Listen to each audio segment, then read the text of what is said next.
주의 은혜 아래서 여러분을 만나 뵙게 되어서 반갑습니다. 오늘은 특별히 어린이 주일입니다. 또 가정의 달이기도 하고요. 그리고 더 특별한 것은 또 화요일 날 대통령 선거가 있죠. 많은 국민들이 우리가 살고 있는 이 나라와 이 세상이 이대로는 안 되겠다라는 생각이 들어서 고생들을 많이 했습니다.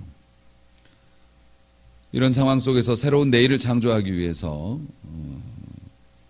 새로운 인물이 나와야 하겠다고 하는 주장을 했고, 또 이것이 받아들여져서 우리는 또 한 번의 지도자를 뽑는 선거를 하게 된 거죠. 완전히 새롭고 또 우리가 원하는 지도자가 선출이 될까요? 사실 그것은 불가능한 일입니다.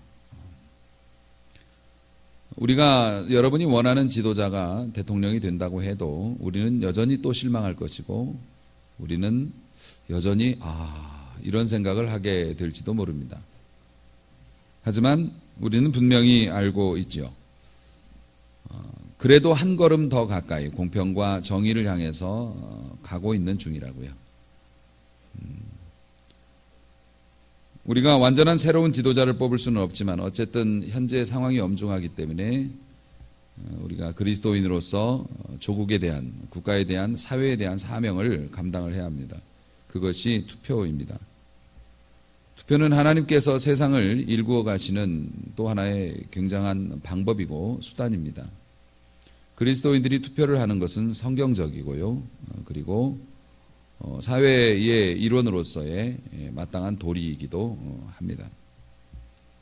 여러분이 어떤 사람을 선택하고 뽑을지는 하나님께서 여러분에게 주신 양심에 따라서 알아서 선택할 일이고 교회가 간섭할 일이 아닙니다. 하지만 교회에서 성도들에게 엄히 명하는 것은 반드시 투표에 참여를 해야 한다는 것입니다. 어떤 분들은 나는 투표장에 가지 않으므로 내 정치적인 의사를 표현하겠다. 그건 본인이 정치적으로 게으르다는 의사를 표현한 것이지 정치적인 의식을 말하는 것은 아닙니다. 여러분이 만약에 어느 누구도 선택하지 않는 의사를 표현하고 싶다면 투표장에 나가서 무효표를 던지시면 됩니다. 투표에 참여하지 않는 사람이 지도자에 대해서, 나라 돌아가는 일에 대해서 뭐 이러니 저러니 이야기할 자격이 없습니다. 그러므로 여러분들이 어쨌든 투표장에 나가셔서 꼭 투표를 하시고, 또 이 사회 일원으로서 하나님의 말씀을 따라 각자 삶의 위치에서 성실하게 살아간다면 우리가 꿈꾸는 그 세상은 한 걸음 더 가까이 우리에게 다가올 것이고요.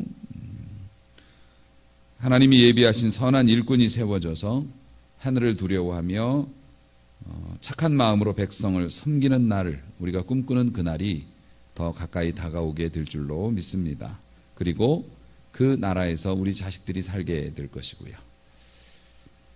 자, 이 내용은 선거관리위원회에서 저에게 하신 말이 아니고요. 우리 함께 신앙생활하는 성도들에게 목회자로서 당부의 말씀을 설교의 자리를 빌어서 드렸습니다. 특별히 오늘 어린이 주일인데요. 사실 자식에 대한 우리의 고민들이 큽니다. 예나 지금이나.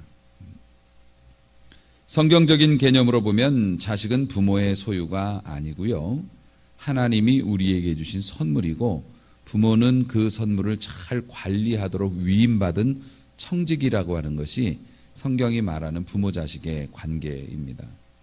그래서 자식은 뭐 아시다시피 부모의 소유물이 아니고요. 마음대로 주무를 수 있는 존재가 아니고 개별적으로 창조된 인격이고 하나님께서 쓰실 귀한 그릇이기 때문에 우리는 그것을 잘 발현되도록, 꽃피도록 도와줘야 할 의무를, 그리고 재물과 힘을 부모에게 허락을 하셨다는 거죠.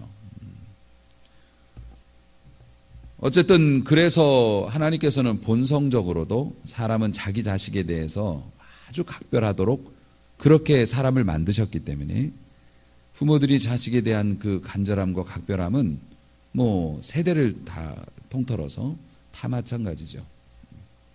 그래서 우리는 어찌 보면 우리 인생에서 하는 고민과 고통의 거의 대부분이 자식과 연결된 것이 아닐까 싶은 생각도 들어요. 왜 그렇게 열심히 애쓰고 노력하고 돈 법니까?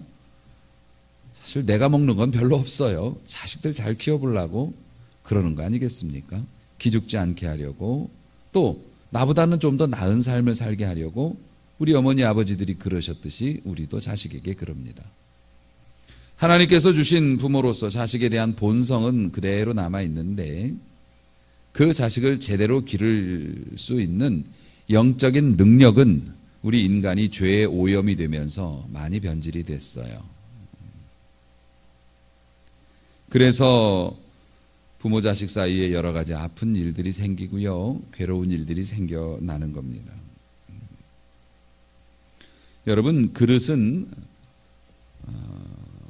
그릇 자체도 소중하지만 사실 그 안에 무엇이 담겨 있느냐에 따라서 그 그릇의 값어치는 달라지게 될 겁니다. 그리고 정말 재미있는 것은 그 그릇은 무엇을 담고 있는지에 따라서 그 그릇의 이름이 달라진다고요. 물을 담았으면 뭐라고 해요? 금잔에 담았든지 유리잔에 담았든지 물그릇이라고 이야기합니다. 밥을 담았으면 금그릇이든지 무슨 토기에 담았든지 이것은 밥그릇이라고 이야기를 합니다. 사람은 그릇과 같아서 무언가를 담을 수 있죠. 우리는 영혼과 육신으로 구별이 되어 있는데요, 뗄 수는 없잖아요. 떼면 죽는 거고. 우리의 영혼과 육신이 하나가 되어 있는데 우리의 육신에도 담는 게 있고요, 우리의 영혼에도 담는 게 있습니다. 사실 육신은 그릇이라고 말할 수 있겠네요. 앞서 말씀을 드렸다시피 영적인 부분으로 봐서는 그릇이 좀 이렇게 귀한 재료로 안 만들어져 있어도 사막에서 물을 담고 있는 그릇이라면 얼마나 소중한 그릇이겠습니까? 애지중지하겠죠. 인간은 외적인 면을 가꾸고 스펙을 만들고 무언가 사람들이 보기에 흠모할 만한 좋은 것들을 갖는 거 굉장히 중요하지만 사실 그보다 더 중요한 건 그 인격 안에, 그 사람 안에 무엇을 담고 있느냐가 더 중요한 것 아니겠습니까? 우리는 사람을 칭할 때도 그 안에 담겨 있는 모습으로 부릅니다. 여러분은 각자의 이름이 있지만 여러분이 만약에 남의 것을 훔치고 남의 것을 빼앗고 이렇게 하면 여러분의 이름으로 안 부르죠. 사기꾼, 도둑 이렇게 부를 겁니다. 그 사람의 한 행동과 그 사람의 결정에 따라서 그 사람이 그렇게 불리우게 되는 거죠. 이러한 영적인 원리를 사실 우리가 본성은 자녀를 극도로 사랑하는 것으로 이렇게 가지고 있는데 그 영혼을 챙기고 속 사람을 챙기는 일은 사실 우리가 오해되어지고 변질되어졌어요. 우리가 여러 가지 환경의 영향을 많이 받기 때문에. 그래서 우리는 잘한다고, 자식에 대해서 잘한다고 하지만 실상 진실의 눈으로 이것을 보면 그릇을 크게 만들어주고 그릇을 두껍게 만들어주고 그릇에다가 금장식을 붙이고 그 그릇에다가 정교한 무늬를 새겨서 사람들이 보기에 멋있어 보이고 좋은 공부를 가르치고 얼굴을 예쁘게 만들어주고 그의 건강을 위해서 음식을 챙겨 먹이고 막 아무도 건드리지 못하게 만지지 못하게 막 보호하고 거기에 정신 팔려서 마귀가 똥을 집어넣는지 오물을 집어넣는지도 모르고 그렇게 가르쳐 놨더니 그렇게 관리해서 번듯하게 와 멋있지. 그런데 사람들이 내 자식에 대해서 금이야 오기야로 말해주지 않는 거죠. 나쁜 놈이라고 얘기하고 못된 녀석이라고 얘기하고 만나고 싶지 않은 애라고 얘기를 합니다. 황당한 일입니다. 세상 돌아가는 게 그렇다는 것입니다. 우리는 그 안에 무엇이 담겨야 하는지보다 그건 나중 얘기고 일단 그릇을 잘 만들면 좋은 것을 담을 수 있어 라고 이야기를 합니다. 물론 좋은 그릇에 좋은 것을 담을 수 있죠. 근데 누가 담습니까? 누가 담습니까? 그 그릇에 누가 담아줘요? 우리는 사람들이 담아준다고 생각합니다. 아, 너 이쁘게 생겼구나. 너 우리 회사에 와서 일해라. 너 예쁘게 생겼구나. 너 좋은 스펙을 가지고 있구나. 그건 그럴 수 있죠. 근데 그게 인생을 가르는 거는 아니거든요. 내 인격이라고 하는 영혼의 그릇에 담는 건 지가 주워다가 담기도 하고요. 좋아 보이는 걸 갖다 담잖아요. 자기가 세상 돌아다니면서 요거 괜찮은 것 같아. 갖다가 담아요. 그런데 그게 잘못된 거라는 거죠.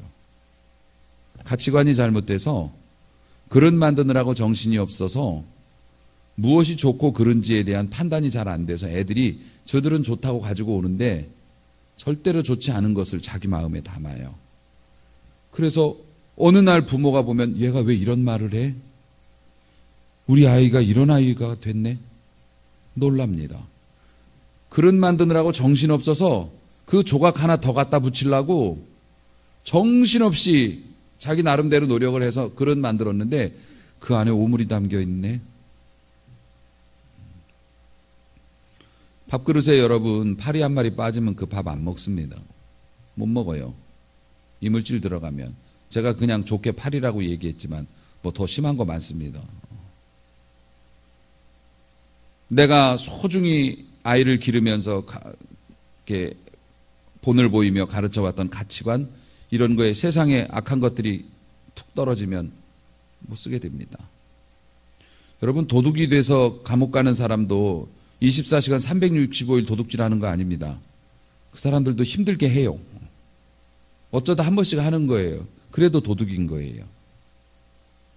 그 사람이 남은 시간 동안에 어떤 좋은 일을 했는지는 중요한 게 아니지. 도둑을 했다는 게 나쁜 거죠. 인간의 마음이라는 게 그렇습니다. 다른 주변의 사람들이 나쁜 친구들이 거기다 나쁜 걸 집어넣기도 합니다. 더 놀라운 건 부모가 갖다 집어넣기도 합니다. 마귀가 갖다 던지기도 합니다. 부모는 그걸 막아줘야 돼요. 여러분, 자녀가 잘못되어지거나 자녀가 뭐 어그러지거나 자녀가 뭐 나쁜 친구를 만나서 뭐 어떻게 됐거나 자녀가 뭐 이렇게 된 거 친구들 잘못 아니에요. 성경적으로 보면 부모 잘못이에요. 목사님 저 할 만큼 했어요. 근데 징그럽게 말을 안 들어요. 말 안 듣는 걸 어떻게 해요? 그래도 부모 잘못이에요. 그 자식의 영혼에 무엇을 담고 빼는 것은 모두 부모에게만 허락된 권한이고요. 부모 책임이에요.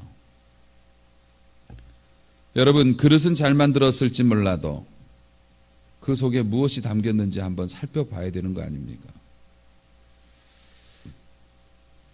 사랑하는 성도 여러분, 여러분의 자녀의 삶의 그릇에 예수를 담으시기를 축원합니다. 예수님의 마음을 그 자녀들의 삶에 담을 수만 있다면 자녀들은 실패하지 않아요. 조금 부족한 게 있어도 그래도 꿀단지는 꿀단지인 거고 보물상자는 보물상자인 거예요.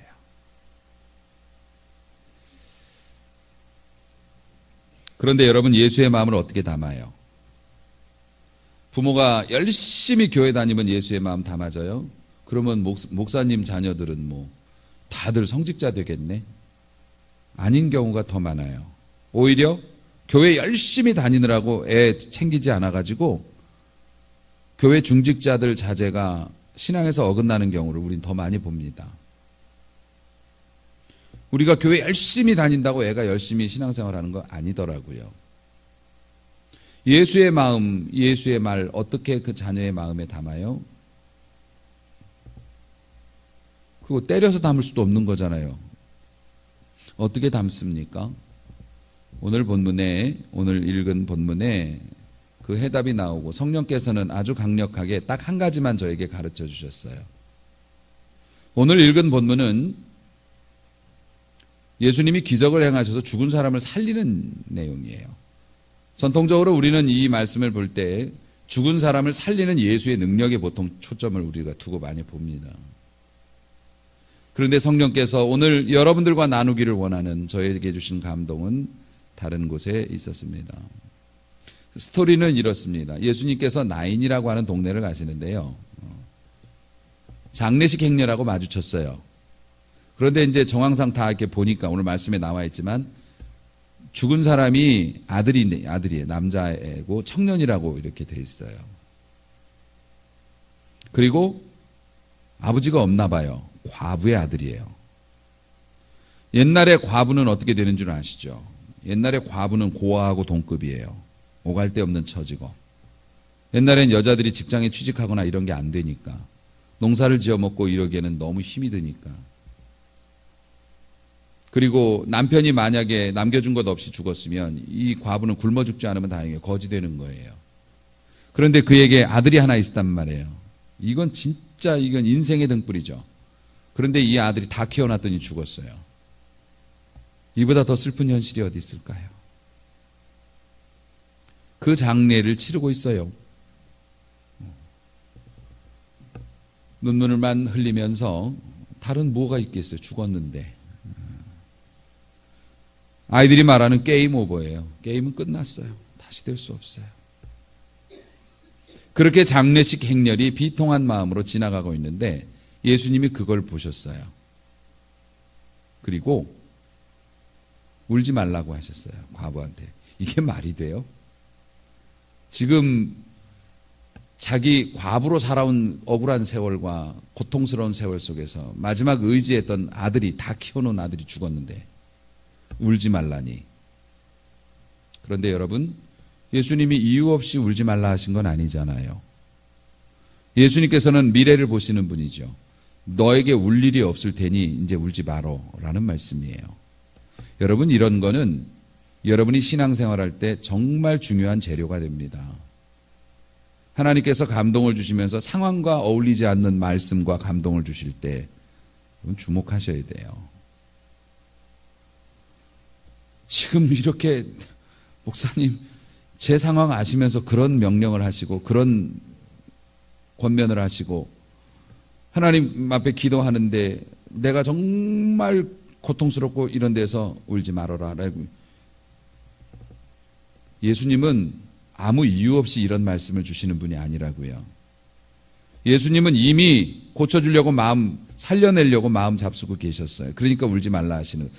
여러분이 여러분의 상황과 조건에 전혀 어울리지 않는 그러한 감동과 요구를 들었을 때 기대하시길 바랍니다. 기대해 볼 만합니다. 주님이 주시는 감동이면. 거기에 순종하는 사람은 주님이 그 후에 주실 축복에 부끄럽지 않은 사람이 되고 그 축복의 주인이 될 수 있습니다. 주인 잃은 축복이 얼마나 많은데, 갈 곳을 몰라서 스쳐 지나가고 헤매이는 축복이 얼마나 많은데, 우리를 위해서 예비된 축복인데 우리가 그것을 받을 그릇을 준비 못했죠. 그래서 울지 말라 하는데 성질 냈고, 목사님 미워요 그랬고, 울지 말라 하는데 당신이 뭘 한다고 그러냐고 그랬고, 누구 열받게 하느냐고 그랬고, 그래서 흘러가 버린 축복이 얼마나 많은데. 자, 어쨌든 다짜고짜 예수님이 이 죽은 사람을 살려버렸어요. 난리 났습니다.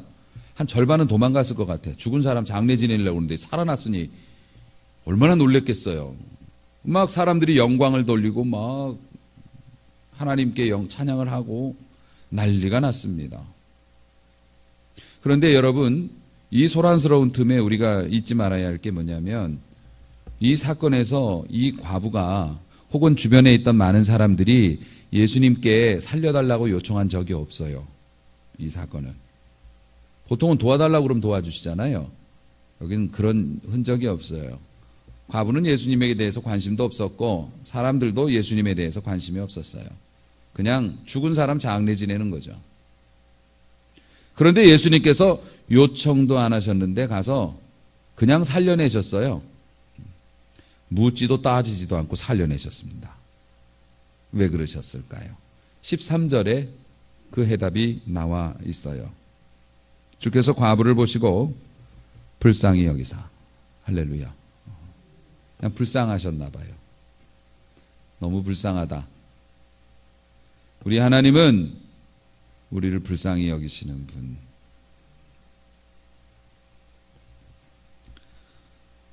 사랑하는 성도 여러분,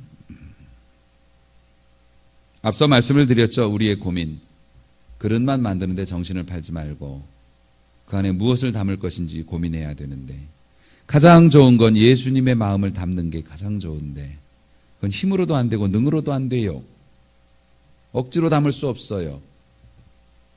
어떻게 담느냐? 담을 책임은 부모에게만 있고, 성경적으로 부모가 그 마음 어떻게 담아요? 불쌍히 여김으로. 목사님, 제가 우리 자식을 얼마나 짠하게 생각하는데요. 제가 우리 자식에 대해서 얼마나 각별한데요. 우리 자식에 대해서, 내 자식에 대해서 목사님, 예, 저도 압니다. 근데 여러분, 기죽은 것만 불쌍히 여기지 말고, 실패한 것만 불쌍히 여기지 말고, 제발 그 영혼을 보면서 좀 불쌍히 여겨주세요. 불쌍히 여기라는 게 꼭 거지 막 이런 사람만 불쌍히 여기는 게 아니고, 긍휼히 짠한 마음을 갖는 거예요. 긍휼히 여기는 거.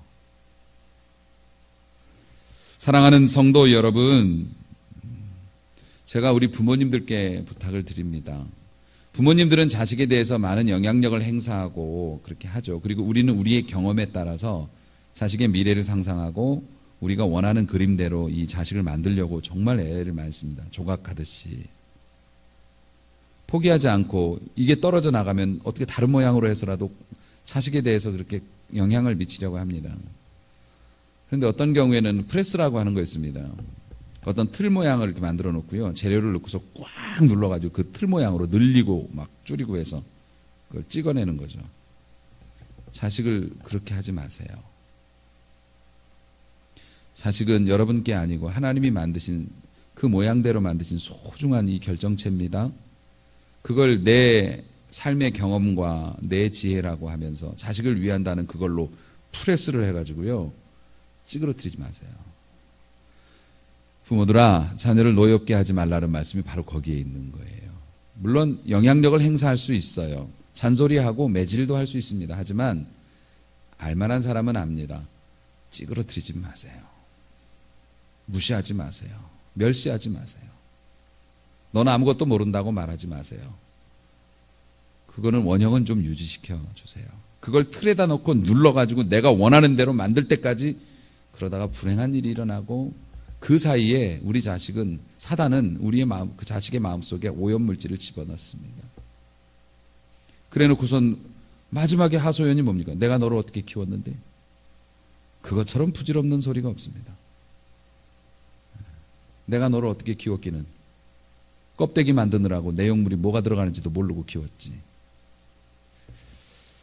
그런데 여러분, 우리가 자녀의 마음에 대해서, 자녀의 영혼에 대해서 측은한 마음을 가지고, 불쌍히 여기는 마음을 가지고 그를 대하면 정말, 이게 원래 성경적인 언어는 아닌데 여러분의 이해를 돕기 위해서 사용한다면 정말 귀신같이 하는, 귀신이 정말 눈치가 빠르거든요. 저게 뭘 원한다 이런 거를 귀신은 냄새도 잘 맡아서 조금만 부정적인 말을 하고 부정적인 행동하면은 좋은 냄새 난다 그러면서 귀신이 온다니까요. 정말 자녀들이 칼같이 합니다. 지들도 뭔지는 몰라요. 표현도 못해. 근데 부모가 자녀에 대해서 긍휼히 여기는 예수의 마음을 가지고 그런 눈으로, 그런 말로 그를 대접하면 정말 잘 알아듣습니다.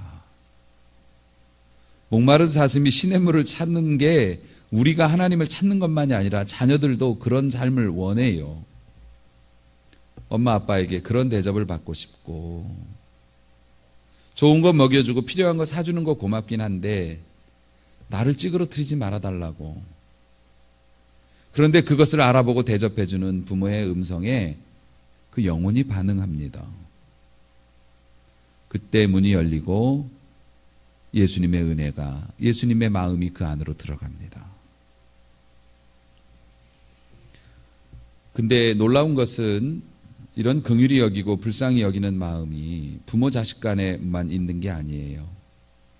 오늘 하나님께서는 여러분에게 불쌍히 여기는 마음을 좀 가져라라고 말씀하시고 계세요.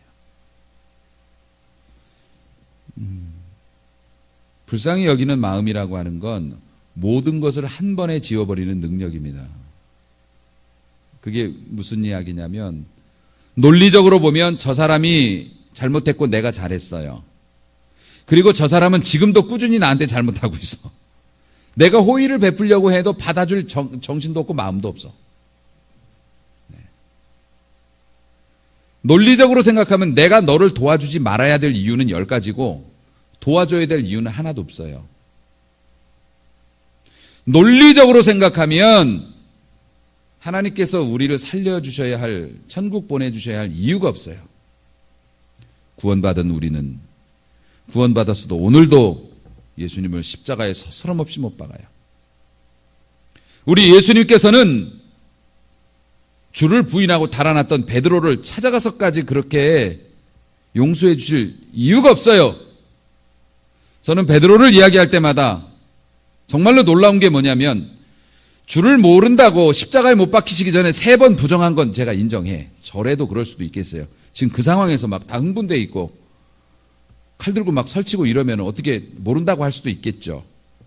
그런데 베드로는 예수님이 부활하고 나서 제일 먼저 빈 무덤을 확인한 제자고, 예수님이 살아나셨다고 하는 수많은 증거를 가지고 있고 보기도 했음에도 도망갔어요. 저는 그게 더 이해가 안 돼. 자기만 갔나? 다 데리고 갔어요. 공동체를 깨트렸어요. 그리고 물고기 잡는데 예수님이 쫓아오셨어요. 예수님이 그를 찾아가지 않아도 누가 비난하지 않아요. 예수님이 그를 벌을 주셔도 됩니다. 그만큼 잘못했어요. 그런데 예수님께서 그를 찾아가서 물에서 건져내어서 나 사랑하냐고 계속 물어보시고 고백을 기어이 받아내시는 이유가 뭐예요? 불쌍해서, 안타까워서. 하나님께서 우리를 사랑하시고 우리를 보존하시고 그렇게 수없이 약속을 깨고 주를 부인했는데도 오늘도 은혜의 자리에 부르시고 오늘도 말씀 앞에 귀를 기울이게 하신 이 은혜는 우리를 안타깝게 여기시고 우리를 불쌍히 여기셨기 때문이지. 그래서 우리도 불쌍히 여겨야 돼요. 그 사람을 용서해 주지 않아도 누가 비난하지 않아요. 그 사람이 나한테 지금도 잘못하고 있는 거 다 알고 그래요. 그런데 이러한 모든 관계, 네가 하나 줬으니까 나도 하나 주는 거고, 그런 모든 관계를 지워버리는 딱 한마디 말이 있어요. 불쌍하잖아. 그 영혼이, 그의 삶이 너무 불쌍하고 안타깝잖아.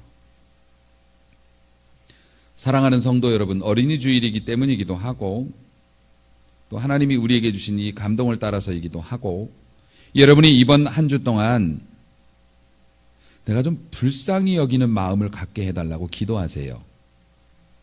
그 마음은 내가 갖는 게 아니거든요. 원래 이거는 원산지가 하늘이라서 내가 갖다가 이렇게 만들어서 하는 게 아니에요. 결심한다고 되어지면 뭐. 그런데 여러분, 제가 영적인 원리 여러 번 말씀드렸죠. 그런 것들은 주의 뜻을 따르는 거라서 구하면 주세요. 그리고 이것을 선택지는 자유의지를 가진 여러분에게 있어요. 이 말씀은 주께서 여러분에게 하시는 권면의 말씀이에요. 지금 너희 자녀와의 관계를 보나, 너의 사회적인 관계를 보나, 그리고 네가 너무 불행하다고 생각이 되어서 내가 이 모든 것을 해결할 수 있는 또 하나의 방법을 너희에게 제안한다. 불쌍히 여기는 마음을 좀 가지렴. 원하면 줄게. 믿으시기 바랍니다. 그래서 여러분이 이것을 선택하고 구하면, 하나님께 기도하고 나 그런 마음으로 살고 싶어요 라고 요청하면 주께서 성령을 통해서 우리에게 주세요. 이거를 불쌍히 여기는 눈을 가지면 이상하게 남편에 대해서 막 나쁜 마음과 나쁜 감정이 막 생기다가도 어떤 때 보면 짠할 때가 있어요. 짠할 때가 있고, 우리 인간관계에서 자녀들도 일상적으로 뭐 잘못하면 소리 지르고 야단치고 그러다가도 어떤 때 보면 또 그 영혼에 대해서 눈물 나고 그러면 한번 가서 꼭 안아주고, 잠들어 있어도 애가 합니다. 관심은 많죠. 그런데 불쌍히 여겨달라고요. 그게 내가 사는 방법이기도 해요. 여러분, 다른 사람과 관계가 불편해지면 내 삶에 아무 일이 없어도 힘들어요. 그 사람 생각하면. 자녀와의 문제가 발생하면 내가 아프지 않은데도 아파요. 어쩌면 우리가 불쌍히 여기는 마음을 갖는 것이 내 자신을 위한 최고의 약인지도 모르겠네요. 근데 그 마음이, 목사님, 좀 남편을 혹은 자식을 불쌍히 여기는 마음으로 긍휼의 눈으로 보고 싶은데 왜 그렇게 미운 짓을 오늘따라 더 합니까? 그럴 수 있죠. 그러나 주님이 주시는 은혜는 그 모든 것을 이깁니다. 아멘. 이깁니다. 주님이 주시는 마음 받으면 이길 수 있죠. 사랑하는 성도 여러분, 이 젊은이를 죽음에서 건져내서 팔자가 바뀌고 운명이 바뀌었네요. 우리 주님께서 거창한 종교의식이나 어떤 이런 걸 하신 게 아니에요. 딱 하나, 불쌍히 여기사. 이거 하나로 된 겁니다. 오늘 우리도 역시 마찬가지입니다.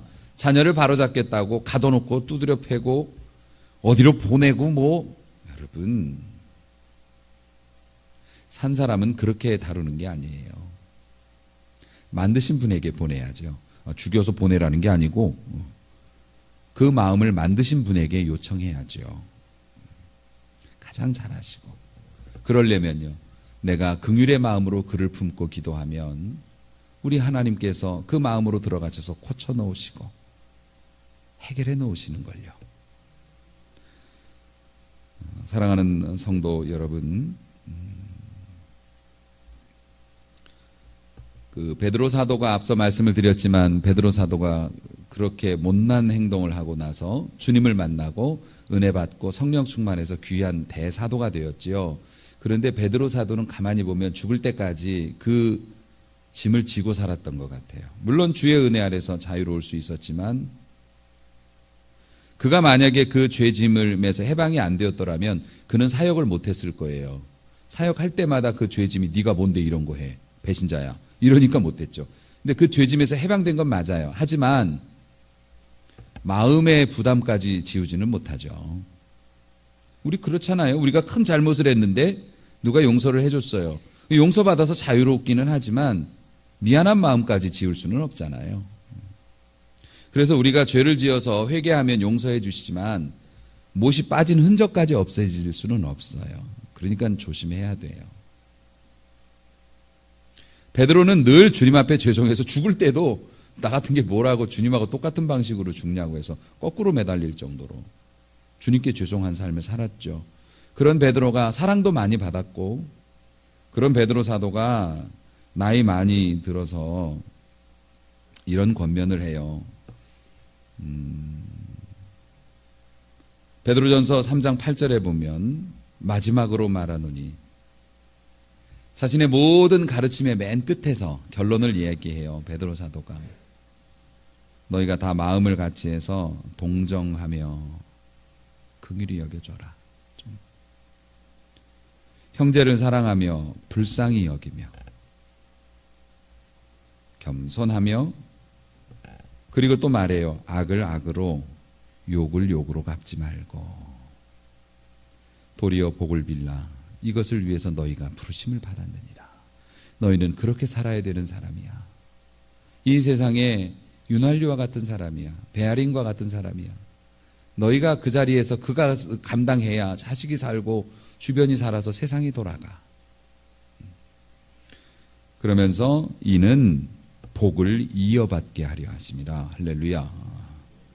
하나님께로 내려온 축복을, 우리 믿음의 조상들이 누리던 복을 우리도 받고 그 복이 연결돼서 자식에게도 내려가도록, 흘러가도록 복을 끊는 자가 되지 말라고. 그래서 긍휼히 좀 여겨줘라. 불쌍히 여겨라. 사도 바울도 에베소서에서 이렇게 얘기합니다. 바울도 하나님의 은혜로 용서받은 사람이고 하나님이 불쌍히 여기신 거잖아요.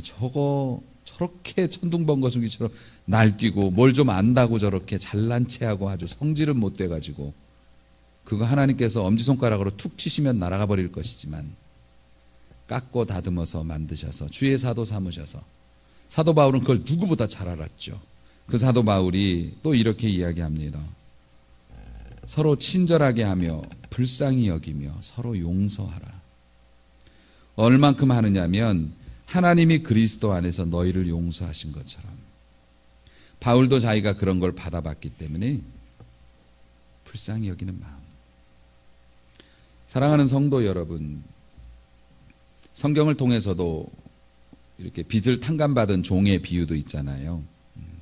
자기는 엄청난 빚을 그냥 털어냈는데 룰루랄라 기분 좋게 집으로 가다가 조금 빚진 사람 친구 만나가지고 멱살 잡아서 경찰에 넘겨가지고 결국에는 도로 주인한테 끌려가서 내가 이렇게 큰 거를 용서해 주었는데 너는 그 조그만 것도 안 돼? 너 도로 내놔. 이렇게 당했다는 얘기.